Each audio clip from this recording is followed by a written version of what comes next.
ശാസ്ത്രീയ വേദപഠനം ക്ലാസ് 12 ബ്രഹ്മം തൊട്ടുകൂട്ട്.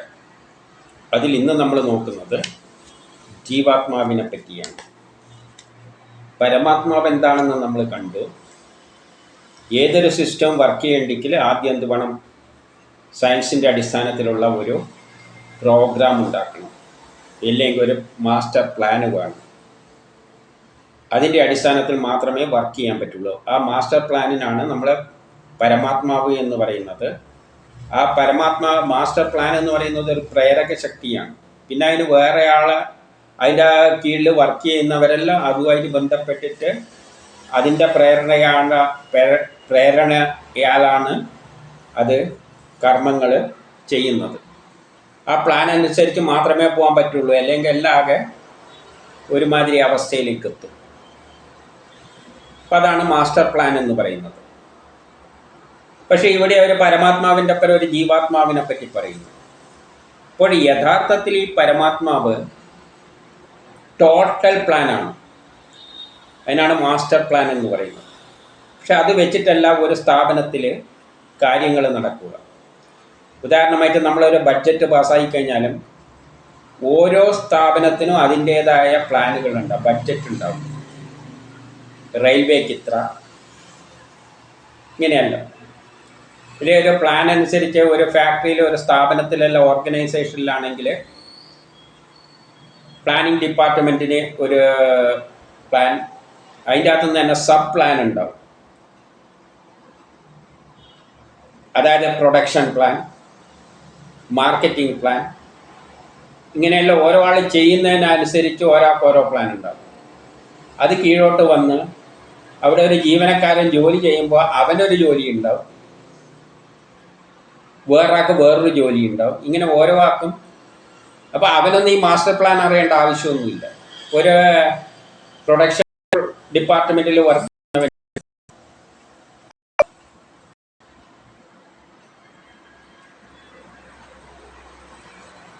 നമുക്ക്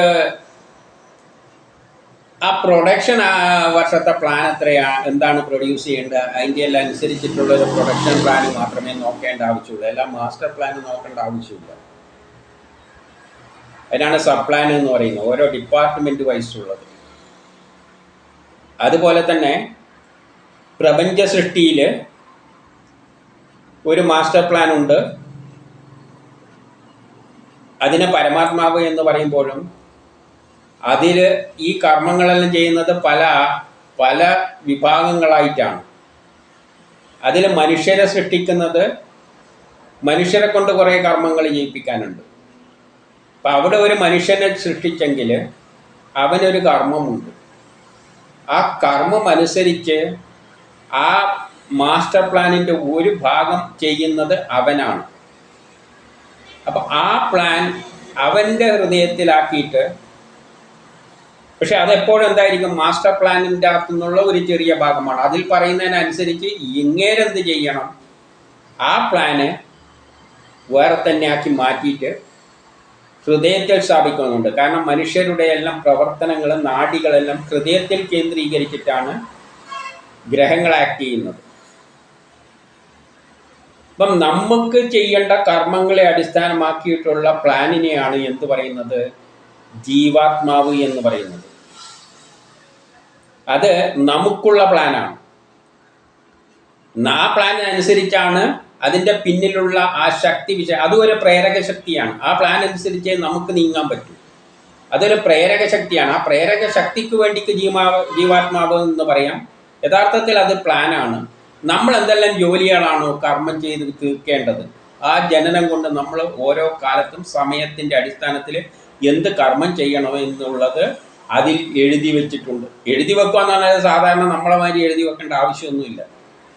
അതെല്ലാം പ്ലാനറ്റ്സിൻ്റെ ആ പരമാത്മാവിന് ശരിയായ ഒരു ലക്ഷ്യബോധമുണ്ട്. ആ ലക്ഷ്യബോധത്തിനനുസരിച്ചാണ് സമയമായിട്ട് ബന്ധിപ്പിച്ചിട്ട്, സൗരയൂഥ സിസ്റ്റവുമായിട്ട് ബന്ധിപ്പിച്ചിട്ട്, അത് നമ്മളുടെ നാഡികളുടെ ഹൃദയത്തിലേക്ക് വന്നുകൊണ്ടാണ് നമ്മളെ പ്രേരിപ്പിച്ചിട്ട് കർമ്മങ്ങൾ ചെയ്യിപ്പിക്കുന്നത്.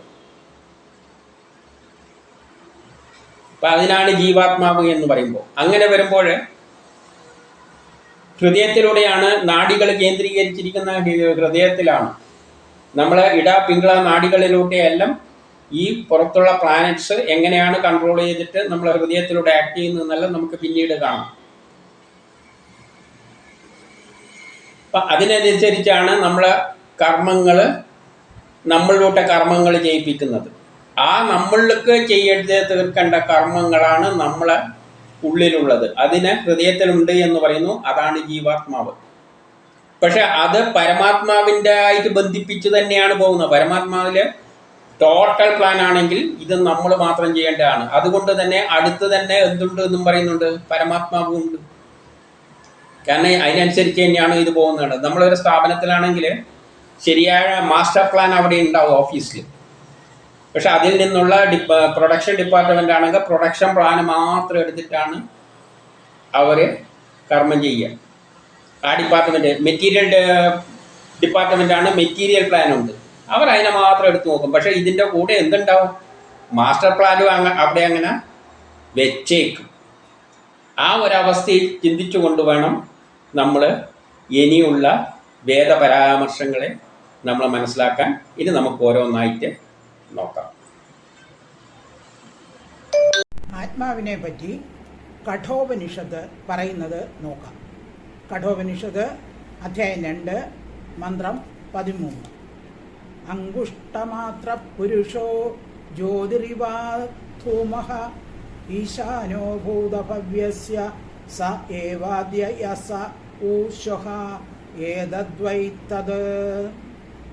ഭാവാർത്ഥം: മനുഷ്യൻ്റെ ഹൃദയഗുഹയിൽ അങ്കുഷ്ടമാത്രയിൽ സ്ഥിതി ചെയ്യുന്ന പുരുഷൻ മനുഷ്യൻ്റെ ഭൂതം, ഭാവി, വർത്തമാനം ഇവയെ നിയന്ത്രിക്കുന്നു.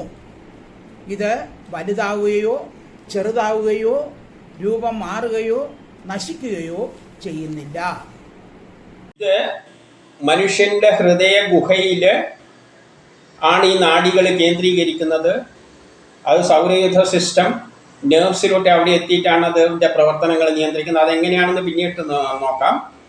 അവിടെ മനുഷ്യൻ്റെ ഈ പുരുഷൻ എന്ന് പറഞ്ഞാൽ ഈ ജീവാത്മാവ്, ഈ പ്ലാൻ എന്താണോ ചെയ്ത് തീർക്കേണ്ട ആ കർമ്മങ്ങൾ, അതിൻ്റെ പിന്നിൽ പ്രവർത്തിക്കുന്ന പ്രേരക ശക്തി, ഓരോ ബഡ്ജറ്റും ഓരോ പ്രേരക ശക്തിയാണ്. ഒരു പ്ലാൻ ഒരു പ്രേരക ശക്തിയാണ്.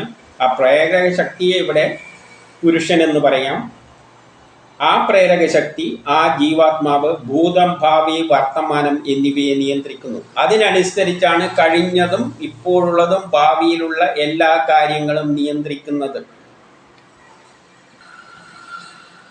ഇത് ജ്യോതിർമയനാണെങ്കിലും ഇതെല്ലാം ജ്യോതിർഗോളങ്ങളിലൂടെയാണ് പ്ലാൻ ചെയ്ത് വെച്ചിരിക്കുന്നത്. അവിടെയാണ് സമയം ബന്ധിതമായിട്ടാണ് ചെയ്യുന്നത്. അപ്പോൾ അത് ജ്യോതിർഗ്രഹങ്ങളുമായിട്ട് ബന്ധിപ്പിച്ചുകൊണ്ടാണ് ആ കർമ്മങ്ങൾ, നാടിലെ പുരോഗതികളെല്ലാം നടക്കുന്നത് സമയവുമായിട്ട് ബന്ധിപ്പിച്ചുകൊണ്ട്. അത് താപം വമിപ്പിക്കുന്നില്ല. പക്ഷേ അതെന്ന് പറഞ്ഞാൽ സാധാരണ ഊർജന്മാർ നമ്മൾ എടുക്കരുത്. നമ്മൾ ഇന്നുള്ള കാലത്തെ ഊർജന്മാർ അതിനെ എടുക്കരുത്. കാരണം അത് താപമൊന്നും വമിപ്പിക്കുന്നില്ല. ഈ ബലം, അതാണ് ഒരു പ്രത്യേക തരത്തിലുള്ള പ്രേരക ശക്തിക്ക് ചൂടില്ല. അതാണ് ഇതിൻ്റെ പ്രത്യേകത. അല്ലാതെ അതൊരു എനർജി ആയിട്ട് അതിനെ കാണാൻ പറ്റില്ല. അത് ഗ്രഹങ്ങളിൽ നിന്നുള്ള സ്വാധീനത്തിലൂടെയാണ് നമ്മൾ ചെയ്യുന്നത്. അതിൻ്റെ അകത്ത് എനർജി എന്ന് പറയുന്നത് വളരെ കുറവാണ്. അതിന് ചൂടുണ്ടാക്കുന്ന എനർജി അല്ല, അത് താപം വമിക്കുന്നില്ല. അത് ശാന്തമായിട്ടാണ് എല്ലാം ചെയ്യുന്നത്. പക്ഷെ ദിവ്യവുമാണ്. ഇപ്പം ജ്യോതിർഗോളങ്ങളിലൂടെ ചലനമനുസരിച്ച് നമ്മളെ ഹൃദയത്തിൽ ആക്ട് ചെയ്തിട്ട് അതതിനെ പ്രേരക ശക്തി നൽകുന്നുണ്ട്. അതിന് ചൂടൊന്നുമില്ല. ചൂടില്ല എന്ന് പറഞ്ഞാൽ ഇന്നത്തെ ഊർജന്മാരെ അതിനെ മെഷർ ചെയ്യാൻ പറ്റില്ല. നമ്മളിപ്പോൾ സ്നേഹം എന്ന് പറയുന്ന വികാരങ്ങൾക്കെല്ലാം ഇങ്ങനെ ചൂടെടുക്കുക, അതിന് ചൂടൊന്നും ഉണ്ടാകുന്നില്ല. വികാരങ്ങൾക്ക് ഒരു ഹീറ്റ് രൂപമല്ല അത്. അതൊരു വേവ് ഫോമാണ്. ഒരു തരം ആകർഷണ ബലത്തിലൂടെയാണ്, ഗ്രഹങ്ങളുടെ ആകർഷണ ബലത്തിലൂടെയാണ് നാഡികളിൽ ഈ ചലനങ്ങൾ ഉണ്ടാകുന്നത്. ഈ ബലം എന്ന് പറയുന്നത് ചെറുതാവുകയോ വലുതാവുകയോ രൂപം മാറ്റുകയോ നശിക്കുകയോ ഒന്നും ചെയ്യില്ല. അതുകൊണ്ട് സാധാരണ ഇൻസ്ട്രുമെൻ്റ് വെച്ച് അതിനെ അളക്കാനൊന്നും നോക്കരുത്. ഇപ്പൊ ആകർഷണ ബലം എന്ന് പറയുന്നത് നമ്മൾ കണക്ക് കൂട്ടിയിട്ടാണ് കണ്ടുപിടിക്കുന്നത്. അതുപോലെ തന്നെയുള്ള ഒരു സംഗതിയാണ് ഈ ഗ്രഹങ്ങൾ വല്ലായിട്ട് വരുമ്പോൾ അതിനൊരു ആകർഷണ ബലത്തിലൂടെയാണ് ആ പ്ലാനിങ് നടക്കുന്നത് എന്നാണ് ഇതിൻ്റെ അർത്ഥമാക്കുന്നത്. എല്ലാ തരത്തിലുള്ള സിഗ്നൽ സിസ്റ്റമായിട്ട് അതിനെ കാണരുത്. ഇനി അടുത്തത് യജുർവേദം അധ്യായം 40 മന്ത്രം 4. ഋഷി ദീർഘതമ ദേവത ബ്രഹ്മ ചന്ദക നൃജിത് തൃഷ്ടുപ്പ് സ്വരക ദൈവത അനേജദേകം മനസോ ജവീയോ നൈനദ്ദേവ ആപ്നുവൻ പൂർവമർഷത് തത്താവതോന്യാനത്യേതി തിഷ്ടത് തസ്മിന്നഭോ മാതിരിശ്വാദധാതി. സ്ഥിരനും ഏകനും മനസ്സിനേക്കാൾ വേഗമുള്ളവനും ആയ ഈശ്വരനിൽ കഴിഞ്ഞുകൊണ്ടാണ് ജീവൻ കർമ്മങ്ങളെ അനുഷ്ഠിക്കുന്നത്. ഇത് സ്ഥിരനാണ്, മനസ്സിനേക്കാൾ വേഗവാനുമാണ്. ഇത് മനസ്സിനെക്കാട്ടിയും വേഗത്തിലാണ് ഇത് മനുഷ്യരിൽ ആക്ട് ചെയ്യുന്നത്, കർമ്മങ്ങൾക്ക് പ്രേരിപ്പിക്കുന്നത്. ഈ ജീവാത്മാവിൽ സ്ഥിതി ചെയ്തുകൊണ്ടാണ് ജീവൻ കർമ്മങ്ങൾ അനുഷ്ഠിക്കുന്നത്. അങ്ങനെയുള്ള ഈ ജീവാത്മാവിലൂടെ പറയുന്ന അനുസരിച്ചാണ് മനുഷ്യൻ നമ്മൾ കർമ്മങ്ങൾ അനുഷ്ഠിക്കുന്നത്. നമുക്ക് എന്തെങ്കിലും കർമ്മം ചെയ്യേണ്ടിക്ക് അത് ക്വിക്കായിട്ട് നമ്മളെ ഉള്ളിൽ ഹൃദയത്തിലൂടെ അത് നമ്മളെ നാഡീ സിസ്റ്റത്തിലൂടെ നമ്മളെ കർമ്മത്തിന് പ്രേരിപ്പിക്കുന്ന ഫോഴ്സാണ്. അത്തരത്തിലാണ് അതിൻ്റെ ആക്റ്റീവ്. അത് വളരെ ആക്റ്റീവാണ്. അല്ലാതെ സാധാരണ ശരീരത്തിൻ്റെ പ്രവർത്തനമെല്ലാം ചൂടാവും. നമ്മൾ കുറേ അധ്വാനിച്ച് കഴിഞ്ഞാൽ ശരീരം ചൂടാവും, വേർക്കും, അത് ഇതാണ്. പക്ഷെ ഇതല്ല. ഇത് ചില ആകർഷണ ബലം പോലെയുള്ള ഒന്നാണ്, അത് ചൂടാക്കില്ല. ഇനി അടുത്തത് യജുർവേദം അധ്യായം 40 മന്ത്രം 8. ഋഷി ദീർഘതമ ദേവത ആത്മ ചന്ദക വിരാട് ജഗതി സ്വരക നിഷാദ സഭര്യഗാശുക്രമകായമവൃണം അസ്നാവിരം ശുദ്ധമഭാവവിദ്ധം കവിർമനീഷി പരിഭൂസ്വയംഭോ യഥാ തത്യഥാർത്ഥാൻ വ്യഥതാത് ശാശ്വതീഭ്യ സമാഭ്യഃ. എങ്ങും നിറഞ്ഞവനും അശരീരിയും ഞരമ്പുകൾ ഇല്ലാത്തവനും ശുദ്ധനും പാപം ഇല്ലാത്തവനുമായ ഈശ്വരനാണ് എല്ലാറ്റിൻ്റെയും ഹൃദയത്തിൽ വസിക്കുന്നത്. ആ ശക്തി കളങ്കിതർക്ക് മാപ്പ് നൽകുന്നവനാണ്. ഊർജത്തിൻ്റെ സ്രോതസ്സാണ്. നാശമില്ലാത്തവനും ആണ് ഈശ്വരൻ. ഈ ഒരു പ്രേരകശക്തി എല്ലായിടത്തും നിറഞ്ഞവനാണ്. അതിന് ശരീരമില്ല. അത് ജീവാത്മാവിനും പരമാത്മാവിനൊന്നും ശരീരമൊന്നുമില്ല. ഇതിന് ശരീരമൊന്നുമില്ല. ശുദ്ധമായ ജീവാത്മാവ് എല്ലാ ജീവികളുടെയും ഹൃദയത്തിൽ വസിക്കുന്നു. അത് നമ്മളെ ഹൃദയത്തിലൂടെയാണ് ആക്ട് ചെയ്യുന്നത്. അത് നമ്മളെ നാഡികളിലൂടെ സഞ്ചരിക്കുന്ന ആ ഒരു സിഗ്നൽ സിസ്റ്റം എന്ന് പറഞ്ഞാൽ ചൂടാകുന്ന തരത്തിലുള്ളതല്ല. കാരണം ഇവിടെ എത്രയോ ഇലക്ട്രോ മാഗ്നറ്റിക് വേവ്സ് എല്ലാം പോകുന്നുണ്ട്. അതൊന്നും നമ്മളെ അങ്ങനെ ചൂടാക്കുന്നില്ല. അതൊരു പ്രത്യേക നേച്ചറാണ്. ഇത് ഊർജ സ്രോതസ്സും, ഇത് ഊർജത്തിൻ്റെ സ്രോതസ്സാണ്. ഇതിൽ നിന്ന് മറ്റുള്ള ഊർജങ്ങൾ ഡെവലപ്പായി വരുന്നുണ്ട്. നമ്മൾ ഇങ്ങനെയുള്ള ഒരു പ്രേരക ശക്തിയിൽ നിന്നാണ് ഇനി ഊർജവും ഇലക്ട്രോണും പ്രോട്ടോണും എല്ലാം ഉണ്ടാകാൻ പോകുന്നത്. ഈ പ്രേരക ശക്തി ഇന്നുള്ള സയൻസിൻ്റെ പെടുന്ന തരത്തിലുള്ള ഊർജമല്ല. അത് ഊർജത്തിൻ്റെ സ്രോതസ്സാണ്. അതിൽ നിന്ന് തന്നെയാണ് പിന്നെ ബാക്കിയുള്ള എല്ലാം ഊർജമെല്ലാം ഉൽപ്പാദിപ്പിക്കപ്പെടുന്നത്. അത് ഫോഴ്സ് ചെയ്യുമ്പോൾ, അത് പ്രേരിപ്പിക്കുമ്പോൾ ബാക്കിയുള്ള ഊർജങ്ങളെല്ലാം ഡെവലപ്പായി വരും, കർമ്മം ചെയ്യാനുള്ള ആക്റ്റീവായിട്ട് വരും. എല്ലാം കളങ്കിതർക്ക് മാപ്പ് നൽകുന്നവനും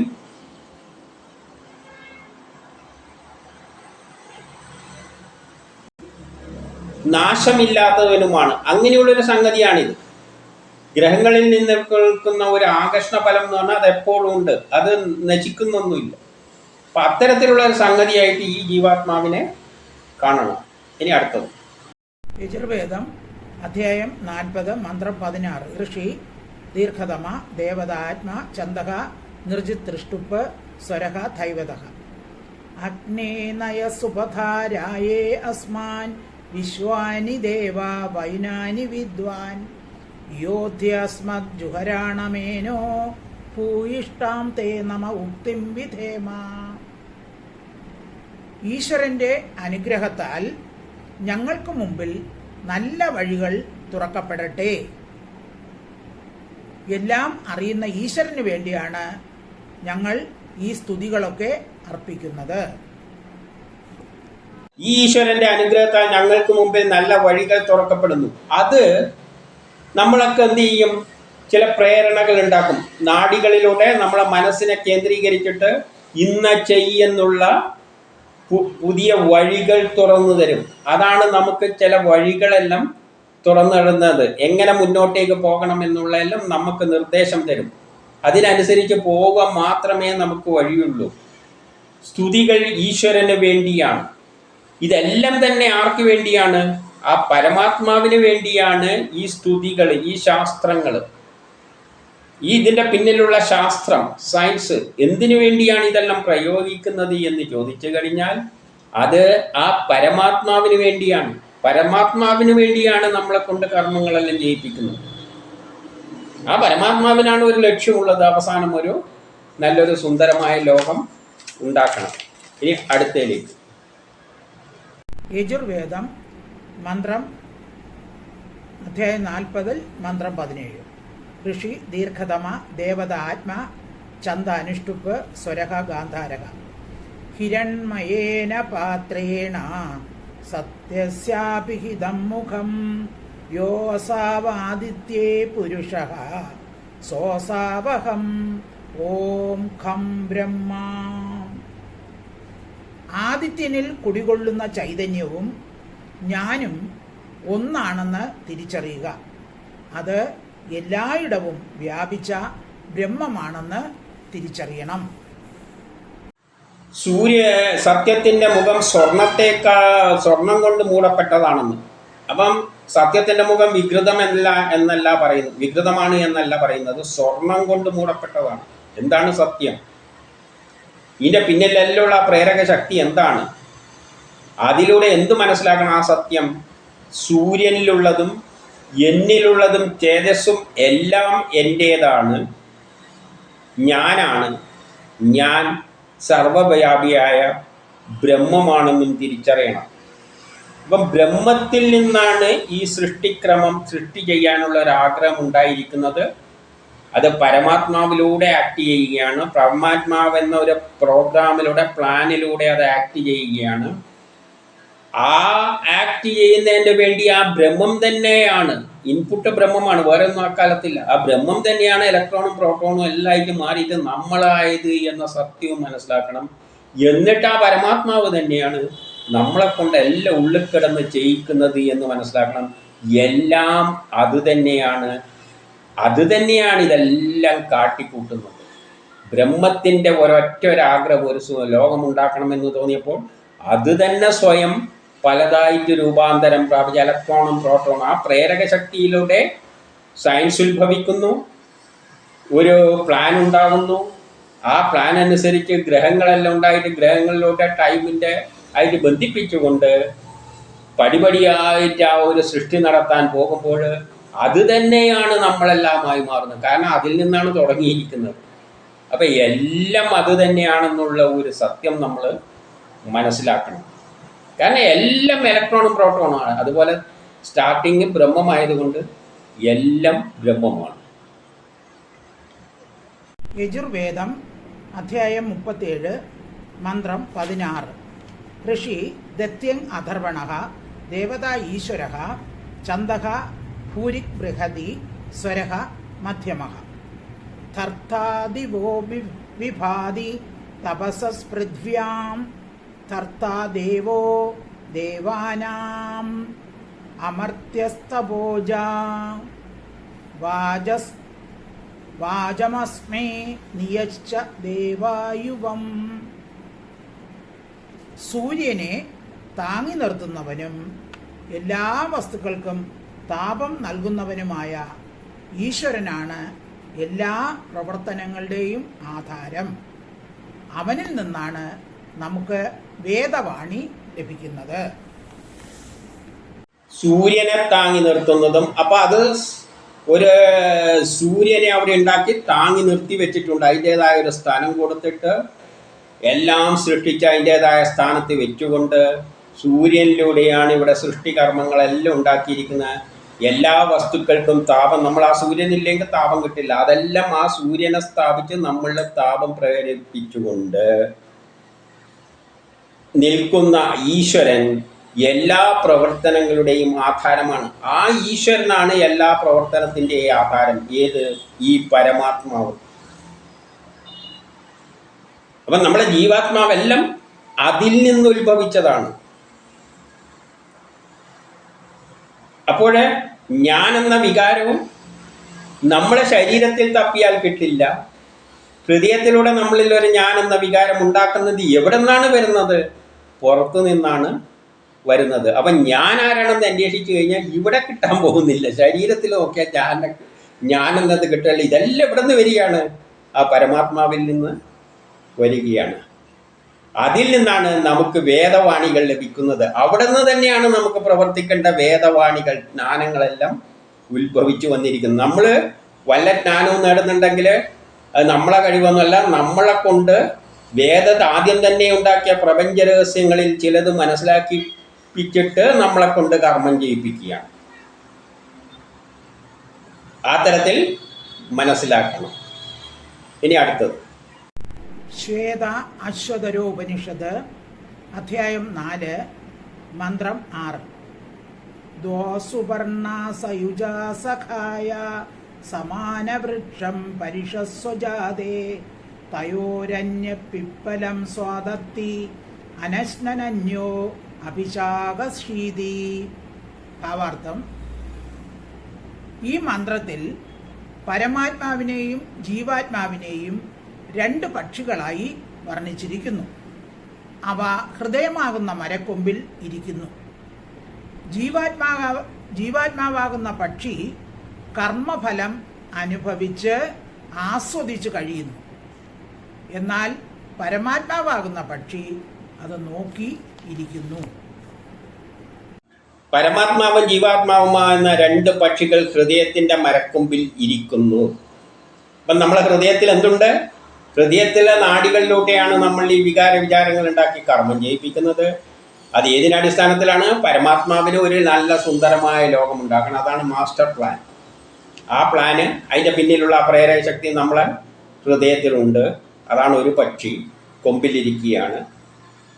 പിന്നെ നമ്മളെ ഭാഗം, അതിൻ്റെ അകത്തുള്ള സബ് പ്ലാൻ, നമ്മൾ ചെയ്യേണ്ട ജോലിയുടെ ഭാഗം വേർതിരിച്ചിട്ട് ജീവാത്മാവായിട്ട് മാറ്റി നിർത്തിക്കൊണ്ട് അതാണ് നമ്മളെ കൊണ്ടെല്ലാം ചെയ്യിപ്പിക്കുന്നത്. നമ്മൾ കർമ്മം ചെയ്യുന്നത് ഇപ്പോൾ ഒരു ഫാക്ടറിയിലാണെങ്കിൽ നമ്മൾ പ്രൊഡക്ഷൻ ഡിപ്പാർട്ട്മെൻറ്റിലാണെങ്കിൽ പ്രൊഡക്ഷൻ ബഡ്ജറ്റ് എടുത്ത് കർമ്മം ചെയ്യും.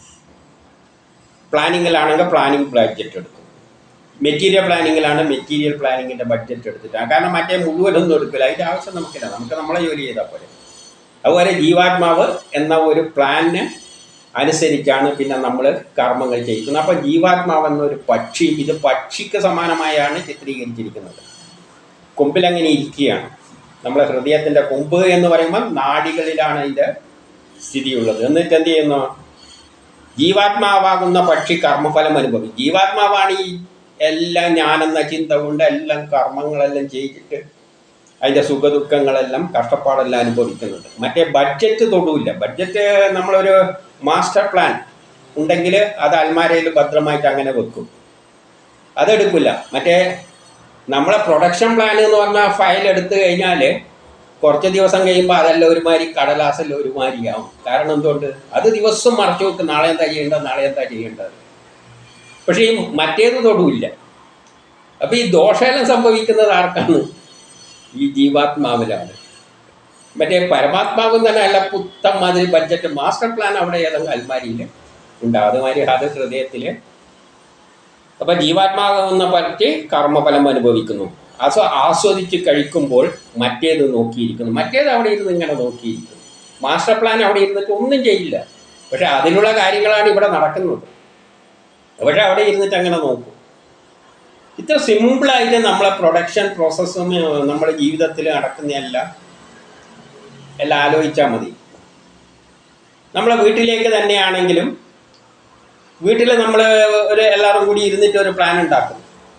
അടുക്കളയിലെ പച്ചക്കറിക്കെല്ലാം ഇത്ര രൂപ മാറ്റി വെക്കും, മറ്റേ കുട്ടിയൊക്കെ പഠിക്കാൻ ഇത്ര മാറ്റി വെക്കും, മറ്റേ പുറത്തുള്ള സാധനത്തിന് അത് ഇതെല്ലാം മാറ്റി വെച്ച് കഴിഞ്ഞാൽ പിന്നെ ഈ ഉണ്ടാക്കിയതിനെ പറ്റിയൊന്നും ആരും അടുക്കളയിൽ വർക്ക് ചെയ്യുന്നവരാണെന്നും ചിന്തിക്കില്ല. അടുക്കളയിൽ വർക്ക് ചെയ്യുന്നവർക്ക് അവരുടെ സാധനം കിട്ടണം, അത് കിട്ടണം. മറ്റേയൊന്നും എനിക്കറിയണം, അതൊന്നും എൻ്റെ വകുപ്പിലല്ല. വേറെ എന്തെങ്കിലും മറ്റേ ഇലക്ട്രിസിറ്റി ബില്ല് വരികയോ മറ്റേ എന്തെങ്കിലും വരികയോ അതൊന്നും എനിക്കറിയേണ്ട കാര്യമില്ല. അതൊന്നും എൻ്റെ കാര്യമില്ല. എൻ്റെ വകുപ്പ് അടുക്കളയാണ്. എനിക്ക് അടുക്കള കാര്യത്തിലുള്ള അറിഞ്ഞാൽ മതി. മറ്റേ പ്രധാനപ്പെട്ട ഇത് എവിടെ കിടക്കും, അവിടെ എങ്ങനെ കിടക്കും. ഓരോ ആളും അവരവരുടേതായ കാര്യങ്ങളിലുള്ള സബ് ബഡ്ജറ്റ് എടുത്തുകൊണ്ടാണ് കാര്യങ്ങൾ ചെയ്യുക. അതുപോലെയാണ് ഇവിടെയും.